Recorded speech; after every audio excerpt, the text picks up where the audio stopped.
You remember your debut? I think it was against Everton. Yes. How was that? How was it? It was a victory, Yeah. but how was it like getting told, Carlton, go warm up, Yeah. Carlton, take the training bigger off and put the kit on, whatever? Yeah. It was quite surreal.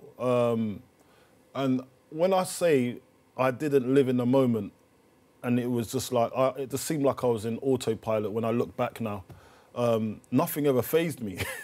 It was just, I knew this was coming kind of thing. You're just in that, it's like autopilot. I don't know how to explain it. So when you're going through the ranks and you're going and you're on a steady climb and you're just thinking, I know I'm good enough to be here, you know, so what have I got to be nervous about? Plus I've got my uncle in my ear who's always encouraging me.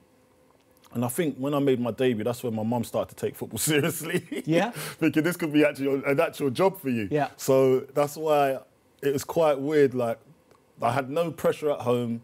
My uncle was just supporting me. So there was nothing really making me that nervous. It was just, I'm getting on and this is an achievement.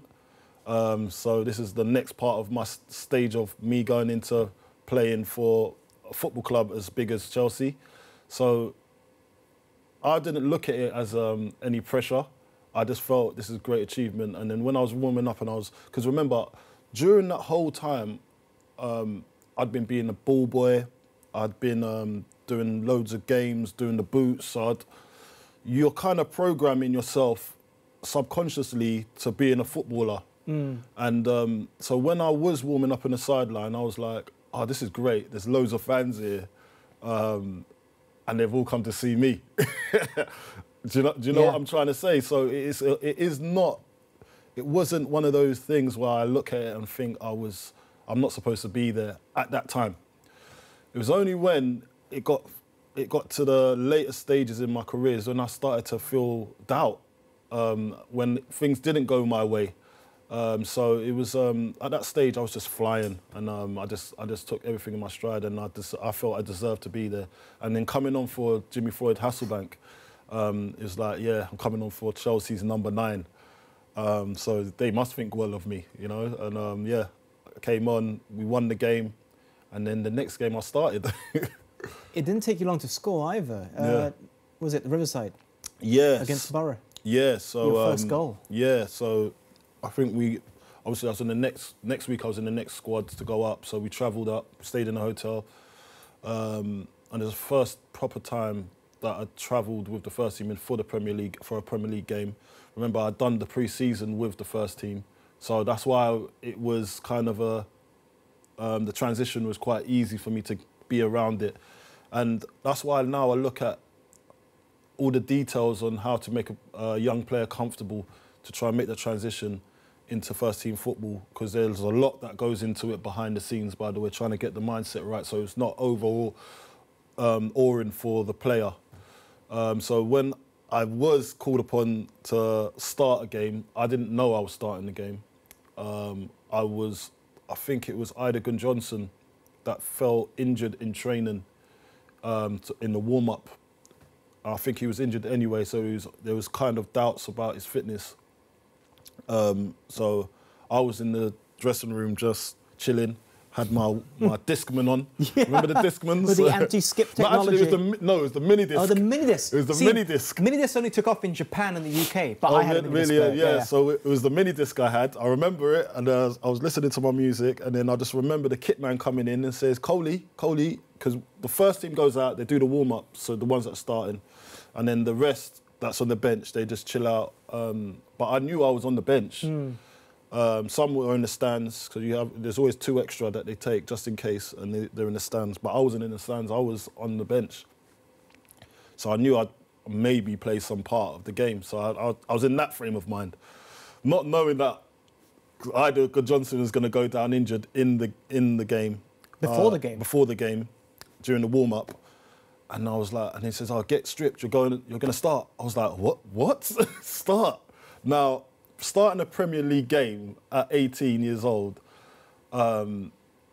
just turned 18, by the way, you're kind of thinking, am I ready for this? Now, this is when a little bit of doubt comes in, and then you're thinking, do you know what?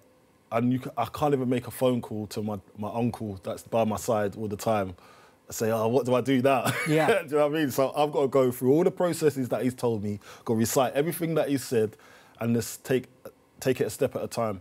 So I'll go out, I'm running on. Everybody now knows, everyone's looking to me whilst I'm doing the warm-up, because I'm catching up trying to do a warm-up now. And then I can see in everybody's eyes that maybe they're nervous for me more than I'm nervous for myself. Because everyone's going, you right, Coley? You right? You right, mate? You right? So I'm like, yeah, I'm fine, I'm good. He goes, yeah, come on, just come on, get up for it. I was like, I'm up for it. Because I think for them, they probably remember when they made their starting debut. Yeah. So they know the processes and what it was for them, But I just remember I had Mario Melchiot in that team. We had Bolo Zenden, and one of the greatest guys that I've met in football, Emmanuel Petit. Now, Manu sat in that exact chair. Really? Yeah. So Manu Petit, if anyone has met him, he's one of the most calming presences that you'll ever have. He's so cool. He's like, hey man, you got this. And that was it. That's all I needed to hear. Yep. From a World Cup winner. Scoring in the final. A World Cup winner scoring in the final to tell me, little Carlton, that you've got this. That was just all I needed to hear. And obviously you had John Terry, Frank Lampard. And the thing about it, I just remember Bolo Zenden was such a great guy, and he's always talking to me anyway, and Mario Melchiot. But the thing about it, I just knew I was safe. And then once you know you're safe and this is your team now, all you can do is go and give it your best shot. Then you've got Zola, that's a great guy as well, that I'm playing up front with. So I'm thinking this is it's an incredible opportunity for me. I've had my debut. Now, this is my starting debut. This is totally different. Now, have you arrived, Coley? Anyway, I just remember my first goal. I think it was, I can't remember what it was. Was it a corner kick, or it might have been a corner kick and it's come out, or a set piece and then it's been delivered. I think it was Petit that delivered it. I'm not sure it was Zenden. One of the two, I can't remember. And I just remember Paul Ince was on the pitch. He was playing for Middlesbrough at the time. And I had to kind of, I was around the edge of the box, and I had to kind of lose him to get on this cross that was coming in.